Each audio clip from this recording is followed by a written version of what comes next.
दानिश के आक्रमणों से इस प्रदेश की रक्षा करने के लिए हम इस पहाड़ी पर एक दुर्ग का निर्माण करेंगे और उसी को अपनी राजधानी बनाएंगे। आपका ये निर्णय सुविचारित है महाराज। इस पहाड़ी से आसपास के सारे प्रदेश पर नियंत्रण रखा जा सकेगा। यहाँ इतनी भूमि है कि सेना के साथ साथ नागरिक भी रह सकेंगे। पानी की भी कोई कमी नहीं है और चारों ओर घने वन भी है। पूजा होती है, जोर मेला लगता है। होली के 10 दिन बाद सभी राजपूत कम्युनिटी के लोग यहाँ पर इकट्ठा होते हैं और राज परिवार आकर के हवन पूजा पाठ करता है। जो लेडीज जली थी उनको श्रद्धांजलि अभी भी दी जाती है।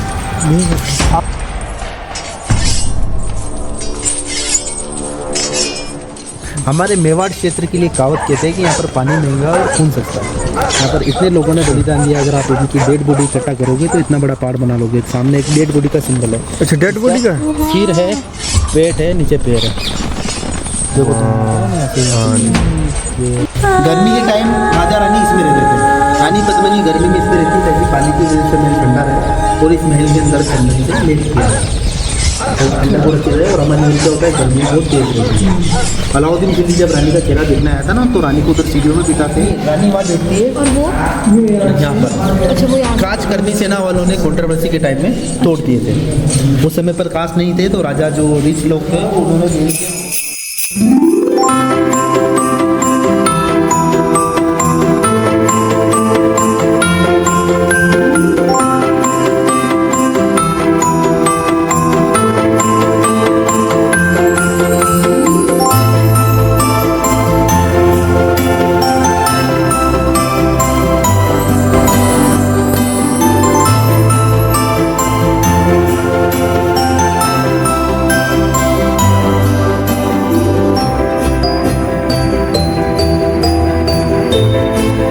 राजस्थान पहले 4 भागों में बांटा गया था। मारवाड़, मेवाड़, हड़ौती और शेखावाटी 4 एरिया थे, जिसमें मेवाड़ यहाँ का सबसे पावरफुल एरिया था।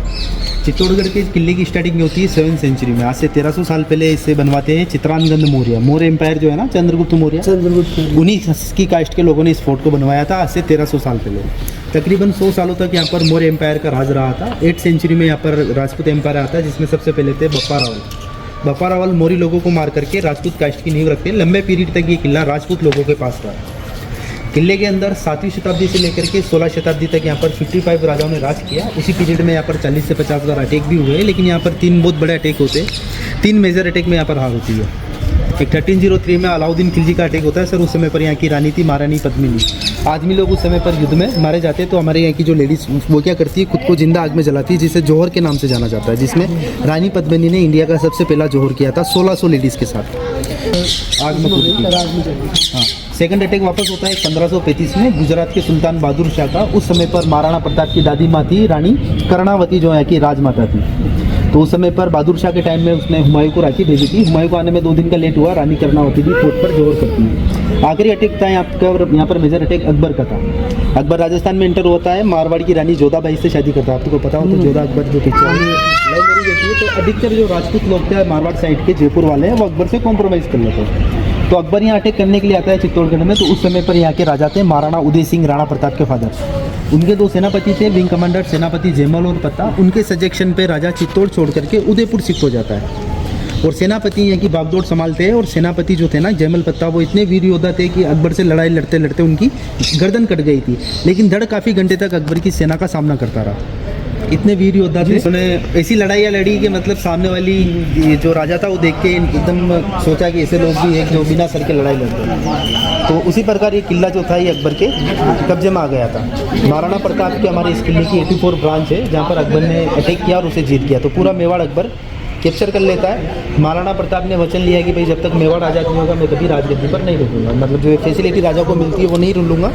महाराणा प्रताप क्या करते हैं, फिर आदिवासी लोगों की सेना इकट्ठी करते हैं। जो ट्राइबल्स लोग थे, भील मेड़, ये महाराणा प्रताप की सेना में शामिल लोग इनकी सेना में शामिल हुए। फिर महाराणा प्रताप ने अकबर से एक युद्ध लड़ा था, हल्दी घाटी का युद्ध, जो 1576 में हुआ था। महाराज की आश्वी युद्ध से वो युद्ध सर 3 दिन तक चला था भाऊ जी। 3 दिनों तक वो फाइट चली, जिसमें दोनों तरफ से बहुत मारकाट हुआ, लेकिन युद्ध का जो परिणाम था वो सामने नहीं आया। महाराणा प्रताप लड़ाई लड़ते लड़ते उनका शरीर डैमेज हो जाता है। उनके एक सेनापति थे जाला मान सिंह जी, जो राणा प्रताप के दिखने में स्वयं कोपी थे। उनके सजेशन पे महाराणा प्रताप युद्ध छोड़ करके चले जाते हैं। महाराणा प्रताप का घोड़ा था चेतक, जो एक बहुत अच्छा हॉर्स था, जो महाराणा प्रताप के साथ ही फाइट लड़ता है। राणा प्रताप को जब उसने देखा कि ये जख्मी है, इनकी जान बचाना बहुत इंपॉर्टेंट है, तो उसने खुद की जान की बाजी दांव पे लगाई और महाराणा प्रताप को बचा लिया। यानी कि 20 फीट का नाला उसने पार किया था, जहाँ पर उसकी मौत हो गई थी। महाराणा प्रताप जंगल में चले गए थे, उनकी सेना कमज़ोर थी और हथियार इतने प्रॉपर अच्छे नहीं थे, तो वो एक टेक्निक अपनाते गोरिल्ला वॉर, जिसमें हमारे यहाँ के ट्राइबल्स लोग काफ़ी माहिर है। उस टेक्निक से महाराणा प्रताप ने 80% तक जो प्रॉपर्टी अकबर के कब्जे में थी वो सारी छुड़वा ली थी। जब चित्तौड़गढ़ को आज़ाद करवाने की बात आती है तब राणा प्रताप की अकाल मौत हो जाती है, मतलब 1597 में उनकी मौत हो जाती है। महाराणा प्रताप का बेटा था अमर सिंह, वो भी काफ़ी स्ट्रगल करता है कि भाई चित्तौड़गढ़ कैसे तैसे आज़ाद हो जाए, लेकिन इस किले को कभी आज़ादी नहीं मिली थी, क्योंकि एक अवैध किला था, जीतना हर किसी के बस की बात नहीं। तो यहाँ के राजाओं का पैसा खत्म हो गया था चित्तौड़ जीतने के चक्कर में, तो यहाँ के राजाओं का फिर उस समय पर उदयपुर बस गए थे। ये पूरा किला सर 700 एकड़ के पहाड़ पर बना है। अपने एशिया महाद्वीप का सबसे बड़ा किला है चित्तौड़गढ़। इंडिया के अंदर 3 लिविंग फोर्ट है, जैसलमेर, कुंभलगढ़, एक चित्तौड़गढ़, जहाँ पर लोग अभी भी रहते हैं। प्रेजेंट टाइम में इस किले के अंदर 5 से 6 हज़ार लोग अभी रहते हैं, जो उसी टाइम के लोग हैं जब राजा लोगों की जो प्रजा थी उन्हीं की जनरेशन रहती है। यहाँ पर जो राजा थे ना 55, उन्होंने अपने टाइम में अलग अलग काम किए। जैसे प्रॉपर एक राजा ने इस पूरे फोर्ट को कंप्लीट नहीं किया, हर राजा ने अपने टाइम में इसमें काम किया है। यहाँ पर टोटल 133 मंदिर है। हमारे यहाँ पर सबसे पहला मंदिर जो आप ये देखते हैं सर, हिंदुइज्म में क्या होता है कि पुराने टाइम में, आज के 1000 साल पहले सबसे पहले सूर्य मंदिर बनाए जाते थे। तो यहाँ पर 8वीं शताब्दी में ये सूर्य मंदिर बनाया जाता है, जो 8 से लेकर के 13 तक यानी 500 साल तक सूर्य मंदिर था। फिर अलाउद्दीन खिलजी ने अटैक किया तो उस मूर्ति को डैमेज कर दिया। हिंदू समाज में खंडित मूर्ति की पूजा नहीं होती है। फिर लाइफ टाइम क्या होता है कि उस जमाने में इसमें महाराणा कुंभा ने मूर्ति लगाई थी विष्णु के वराह अवतार की, बहादुर शाह ने उसे तोड़ दिया। लाइफ टाइम राजा उदय सिंह ने इसमें मूर्ति की स्थापना की थी, राधा कृष्ण और बलराम, वो मूर्ति प्रेजेंट टाइम में अभी भी स्थापित है। इंडिया के 3 मंदिर की इसकी डिजाइन है, गुजरात सोमनाथ, उड़ीसा जगन्नाथपुरी। ये हिस्सा दिखेगा महाराष्ट्र में नासिक जिले के त्र्यंबकेश्वर की तरह। इधर छोटा मंदिर जो है ये सर, ये मीराबाई का मंदिर है। मीरा का नाम सुना हो, कृष्ण की भक्ति करती है। मीरा राजस्थान के अंदर मेड़ता सिटी, उसमें गांव है कुटकी गांव, वहाँ की राजकुमारी थी। 5 साल की एज में माता पिता की मौत के बाद उनकी जो बुआ थी ना, उसने उसे पाल पोस करके बड़ा किया। तो मीरा बचपन से ही कृष्ण की भक्ति पूजा पाठ करती है। मीरा कृष्ण को अपना पति मानती थी, क्योंकि एक इंसिडेंस होता है कि मतलब उनकी बुआ उनका मन रखने के लिए कृष्ण की मूर्ति से उनकी शादी करा देती है। 18-19 साल की जब मीराबाई होती है तो उनकी चित्तौड़गढ़ में शादी होती है।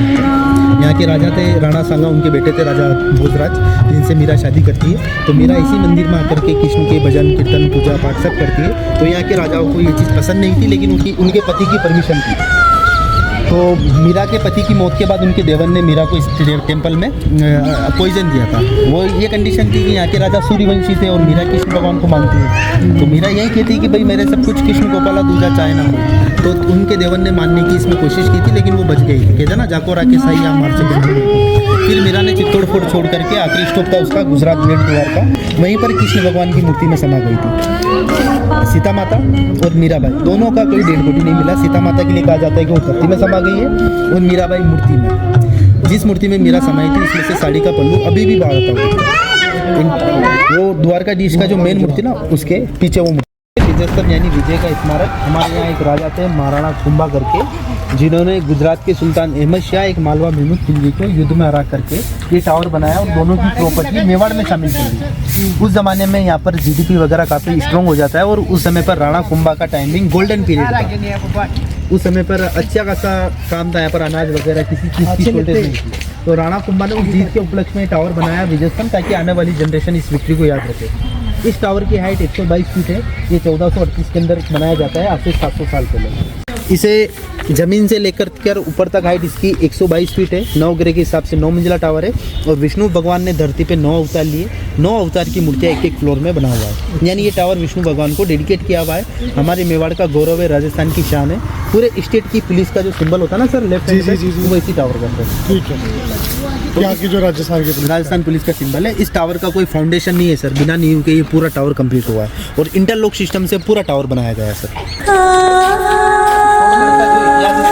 पर 4 चीज़ों के लिए जाना जाता है: शक्ति, भक्ति, त्याग और बलिदान। शक्ति में यहाँ के राजा थे जो काफ़ी वीर योद्धा रहे हैं। भक्ति में मीराबाई थी, त्याग में रानी पद्मावती, बलिदान में पन्नादाई। एक दाई माँ थी महाराणा उदय सिंह जी की। जब बनवीर उनको एक प्रॉपर्टी के लिए मारने के लिए आता है, उनका चचेरा भाई, तो पन्नादाई ने अपने खुद के बेटे का बलिदान देकर के राजा उदय सिंह की रक्षा की थी। मतलब एक दाई माँ थी, विधवा लेडी थी, लेकिन अपने बेटे को मरवा करके उसने राजा की रक्षा की थी, जो इतिहास में अमर हुई है।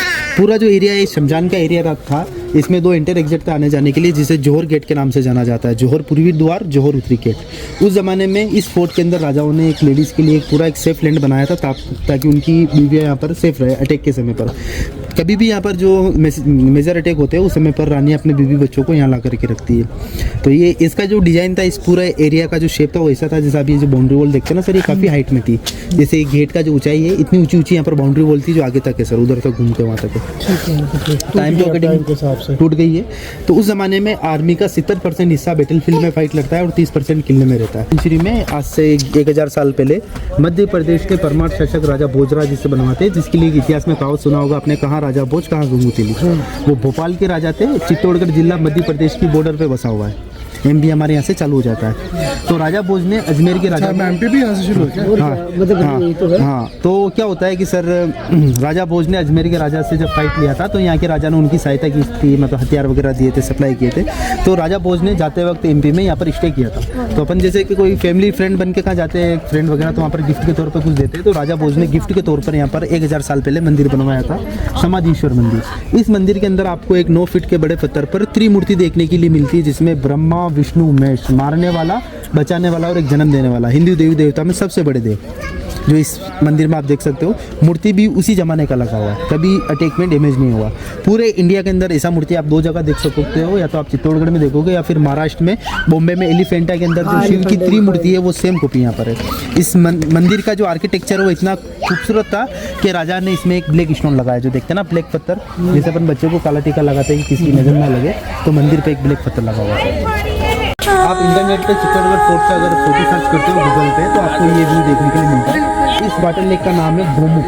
गोमुख क्या सर अपन बोलते हैं गाय का मुख। इसके अंदर क्या होता है, इधर एक जो पिलर है ना, उधर एक गाय का फेस बना हुआ है, जिसमें सर 24 आवर्स 12 महीने स्पीड में एक ही पानी आता है, जो मौसम का अपोजिट रहता है। जैसे गर्मी में ठंडा पानी आता है, सर्दी में गुनगुना पानी आता है। पर बना हुआ है वो मंदिर के अंदर, उधर जो पिलर डूबे हैं ना, उधर वो गोमुख बना है। जैसे एक नेचुरल पानी आ रहा है पत्थरों में, लोग देखते हैं कि भाई ये पानी कहाँ से आ रहा है, सोचते समझते हैं, लेकिन साइंस इस बात को मानता है कि इस पहाड़ के ऊपर 84 पानी के लेक है।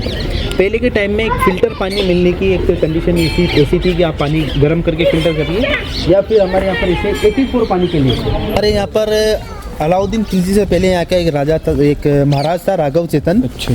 जो रानी की खूबसूरती देख करके मोहित हो जाता है, रानी को फिर वो चोरी छिपे देखता है। अच्छा। तब रानी को इस चीज़ का पता चलता है, तो अपने पति से उसकी शिकायत कराती है, तो पति उसे अपमानित करके बाहर भगा देता है। तो दिल्ली चला जाता है अलाउद्दीन खिलजी के पास। फिर खिलजी यहाँ पर भगा देते हैं, तो बदला लेने के लिए दिल्ली चला जाता है। अलाउद्दीन खिलजी के साथ वो यहाँ पर फिर आक्रमण करता है। तो अलाउद्दीन खिलजी 6 महीने तक इस किले की घेराबंदी करके रखता है और रानी को देखने की जिद पड़ जाता है। तो अनाज वगैरह नहीं आता है, तो राजा उसे बोलते हैं कि रानी का चेहरा रिफ्लेक्शन में देख लो। तो यहीं पर एक कमरा है जहाँ पर अलाउद्दीन खिलजी को रानी का रिफ्लेक्शन दिखाया था।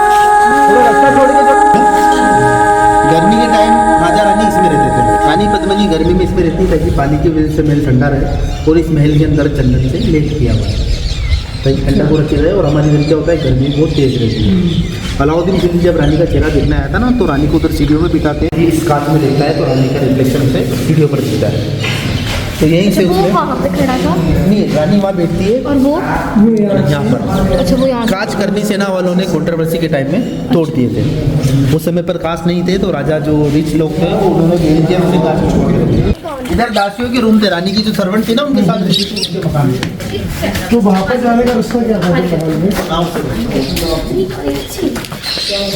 फोर्ट पर आने जाने के लिए जो मेन एंटर एग्जिट था वो इस तरफ था, क्योंकि सूर्यवंशी राजा रहते हैं और अधिकतर जो लोग रहते हैं अपना मकान का मेन गेट रखते हैं ईस्ट की तरफ, जहाँ से सनराइज होता है। तो हमारे इधर सनराइज इधर सामने से होता है। नीचे पूरा ये आप फील्ड देखते हैं, तो उस जमाने का ये युद्ध का मैदान है। यहाँ पर जैसे मैंने आपको बताया 40 से 50 बार आक्रमण हुए हैं, सभी की लड़ाइयाँ इसी तरफ हुई है। हमारे मेवाड़ क्षेत्र के लिए कहावत कहते हैं कि यहाँ पर पानी महंगा और खून सस्ता है। यहाँ पर इतने लोगों ने बलिदान दिया, अगर आप उनकी डेड बॉडी इकट्ठा करोगे तो इतना बड़ा पहाड़ बना लोगे। एक सामने एक डेड बॉडी का सिंबल है। अच्छा, डेड बॉडी का सिर है, पेट है, नीचे पैर है। देखो तुम दिख रहा ना यहाँ से ये दिख रहा है? ठीक है ना सर। इसे डेड बॉडी का सिंबल माना जाता है, जो नेचुरल एक कुदरत की तरफ से मेवाड़ की धरती पे है सर। यहाँ पर हज़ारों लोग मरे थे, तो 1955 में पुरातत्व यहाँ पर मिलता है। एक सेफ्टी पर्पज़ के हिसाब से फोर्ट एक हाइट पे था, और एक प्लस इसकी नालियों की तरह इनका टेप है, जहाँ पर तेल गर्म करके डालते थे ताकि कोई सेना फिसलन से ऊपर चढ़ ना सके। दरवाजों पर ऐसे नुकीले किले लगाते थे, जैसे हाथी अगर सामने वाली पार्टी जीत गई तो वो लूटपाट करने किले के अंदर आएगी, तो वो क्या करती है कि दरवाजे तोड़ती थी हाथियों से, हाथी को दुड़वा के लाएगी और गेट पर टक्कर लगाई तो किले के कारण हाथी की मौत हो जाती है। तो हमारे राजस्थान के अंदर कैमल जो रहता है ना, वो बहुत चीप रेट में मिलता है, बहुत सस्ता मिलता है। और कैमल का ये खासियत है, उसका जो चमड़ा रहता है वो काफ़ी स्ट्रॉन्ग रहता है, मतलब मजबूत रहता है। तो कैमल को मार करके इन किलों पर बांध दिया जाता है। कैमल का बॉडी इनको काम दिया, हाथी को ड्रिंक कराते मदिरा बोलते दारू। तो मदिरा पिलाने के बाद हाथी स्टेज में आता है, टक्कर लगाता है, किले ऊँट के पेट में हाथी सुरक्षित था। यानी हाथी को बचाने के लिए ऊँट की बलि दी जाती है, क्योंकि हाथी बहुत महंगा मिलता था, और राजस्थान में कहीं हाथी नहीं है जंगलों में, वो साउथ में मिलता था। विभाग को हथियारों का लास्ट जाकिरा देखते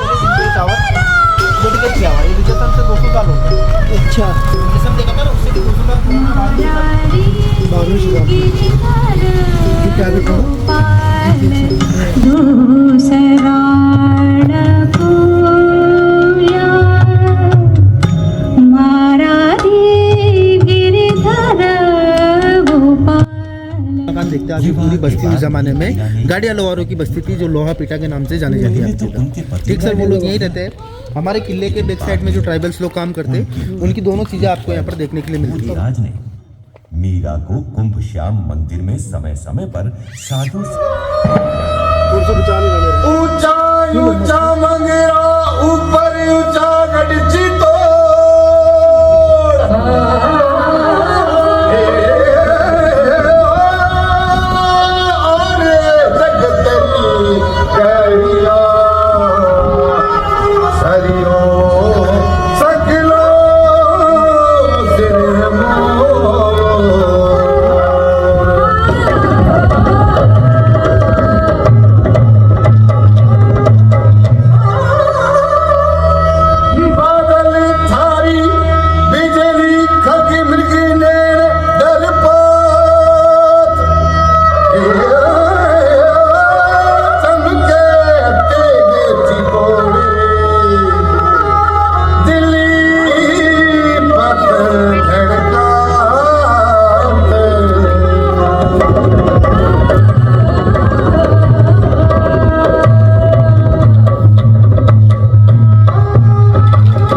और आग के अक्षरों से लिखी गई हैं बहादुरी, त्याग और बलिदान की अमर कहानियां, जिनका बखान कवियों और चारणों ने बार बार दिल खोल कर किया है।